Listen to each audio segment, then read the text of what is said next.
आज गिरिराज और दुर्गा के घर में बहुत चहल पहल है। घर को अच्छी तरह से सजाया गया है।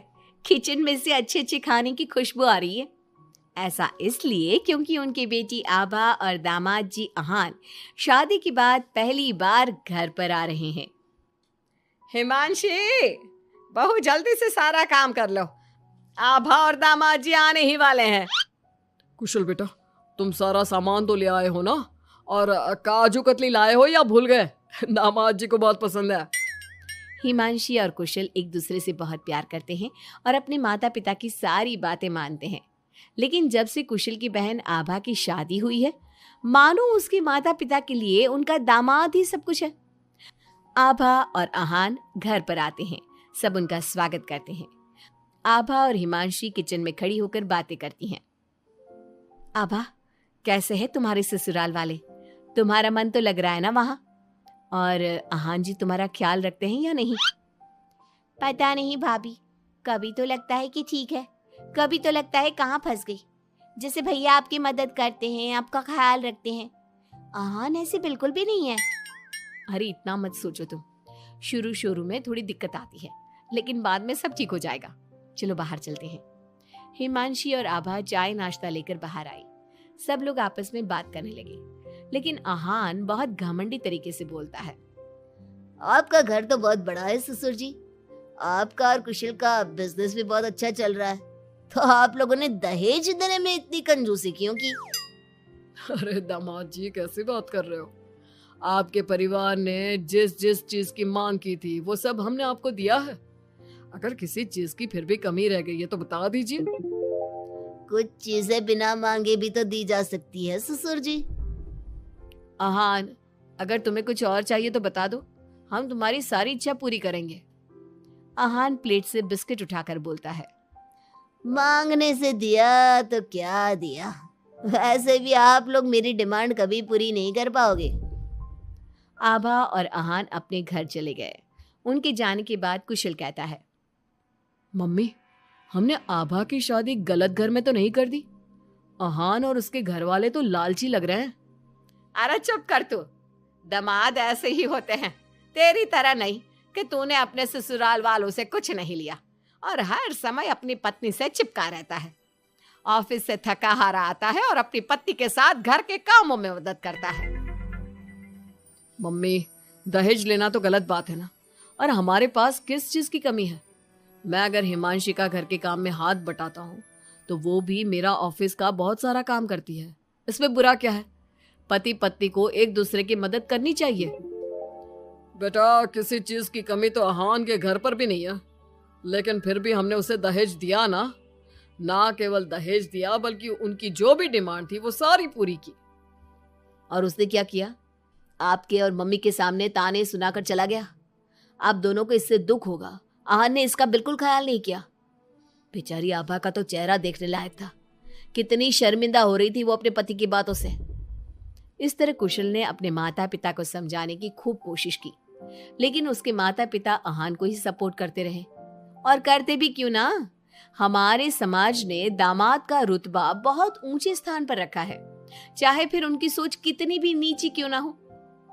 इसी तरह से कई दिन बीत गए और एक दिन आभा अपने घर पर रोती हुई आई। अरे आभा, तुम रो क्यों रही हो? और ये तुम्हारे चेहरे पर निशान कैसे? आभा लगातार रोए जा रही थी।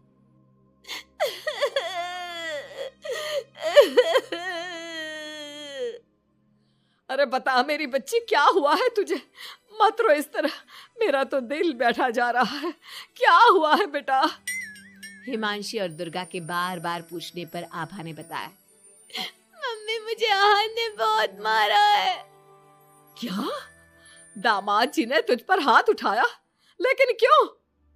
वो रोज शराब पी कर आते हैं और मुझे मारते हैं, लेकिन आज तो उन्होंने हद ही कर दी। क्या अहान जी शराब पीते हैं? ये बात तो उनके घर वालों ने बताई नहीं थी। अरे कौन अपने बच्चों की कमियां बताता है? आने दे तेरे पापा को, वही बात करेंगे अहान और उसके घर वालों से। शाम को जब गिरिराज और कुशल घर पर आए तो उन्हें आभा का चेहरा देखकर बहुत गुस्सा आया, लेकिन वो करते भी क्या, आखिर अहान घर का दामाद है। पर आभा के चेहरे पर चोट के निशान देखकर कुशल से चुप नहीं रहा गया। कुशल ने फोन करके आहान से बात की। आहान, तुम्हारी हिम्मत कैसे हुई मेरी बहन पर हाथ उठाने की? तुम्हारी बहन घर में किसी की बात नहीं सुनती, जो उसके मन में आता है वही करती है।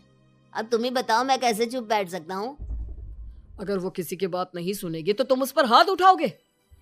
मैं तुम्हारी तरह नहीं कि अपनी पत्नी के पीछे पीछे घूमता रहूं। अगर तुम्हारी बहन जरा भी टेढ़ी चली ना तो मैं उसे इसी तरह से मारूंगा। ये बोलकर आहान ने फोन काट दिया। ये सुनकर कुशल को बहुत गुस्सा आया। कुशल ने कहा, अब आभा अपने ससुराल नहीं जाएगी। आपने उसकी शादी गलत इंसान से कर दी। वो आदमी आभा के लायक ही नहीं है। अरे पागल हो गया है क्या? अपनी शादीशुदा बहन को घर पर बिठाएगा? लोग क्या कहेंगे? मम्मी, आपको अपनी बेटी की चिंता है या लोगों की? आहान हमारा दामाद है और घर में छोटे मोटे झगड़े तो होते ही रहते हैं। हमें इन बातों पर ध्यान नहीं देना चाहिए। हम आहान के माता पिता से बात करेंगे। आभा को आहान बिल्कुल पसंद नहीं था, लेकिन उसके माता पिता समाज के डर से उसे बार बार आहान के घर पर भेज देते थे। इस बार भी आभा को अपने ससुराल जाना पड़ा। एक दिन हिमांशी की तबीयत खराब हो गई तो उसने घर का काम नहीं किया। तबीयत खराब होने का बहाना बनाकर सुबह से लेटी है। तुझे इस घर में जितना आराम मिला है ना, दुनिया में किसी बहू को कहीं इतना आराम नहीं मिला होगा। तेरा तो पति भी तेरे साथ काम कराता है। देख मेरी आभा को, बेचारी कितना पिटती है अपने पति से और सारे घर का काम खुद ही करती है। शाम को जब कुशल घर आता है तो हिमांशी उसे सारी बात बताती है। तुम मम्मी की बात का बुरा मत माना करो। मम्मी चाहती है कि मैं उनके निकम्मे दामाद की तरह बन जाऊं, जो अपनी पत्नी की बिल्कुल भी इज्जत नहीं करता। लेकिन मैं ऐसा नहीं बन सकता। कुशल ने हिमांशी का बहुत ख्याल रखा और वो जल्दी ही ठीक हो गई। वहीं आहान आभा के साथ बहुत बुरा बर्ताव करता था। आभा के माता पिता ना तो आभा की बात सुनते और ना ही कुशल की। एक दिन आहान किसी काम के सिलसिले में शहर से बाहर गया हुआ था। वो जिस होटल में रुका था वहां उसे आहान दिखा। अरे, ये तो आहान लग रहा है, मगर इसके साथ ये लड़की कौन है? कुशल ने वहां कुछ लोगों से पूछताछ की तो उन्होंने बताया, ये तो अक्सर इस होटल में अलग अलग लड़कियों के साथ आते हैं, लेकिन आप ये सब क्यों पूछ रहे हो? कुशल बिना कुछ बोले वहां से चला जाता है और घर आकर सभी को ये बात बताता है। लेकिन उसके माता पिता को तो इस बात से भी कोई फर्क नहीं पड़ा।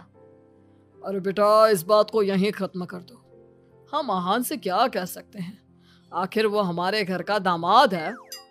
बेटा देख, ये बात ना आभा को मत बताना, नहीं तो उसे बहुत बुरा लगेगा। आप दोनों किस मिट्टी के बने हैं? दामाद दामाद कहकर आपने उसे सर पर चढ़ा दिया। मैं आपकी बहू के साथ अच्छा बर्ताव करता हूं तो आप मुझे झोरू का गुलाम कहते हैं। और आहान आपकी बेटी को जानवर की तरह पीटता है, अब तब भी उससे बात करने की हिम्मत नहीं करते।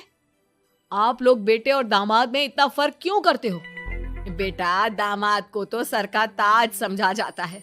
हमेशा से ऐसा ही चलता आया है। अरे हमारे समाज ने ऐसे ही नियम बनाए हैं। चाहे वो आपकी बेटे के साथ कैसा भी बर्ताव करे, उसे जानवरों की तरह मारे पीटे। मम्मी, ये पुराने जमाने की बातें हैं।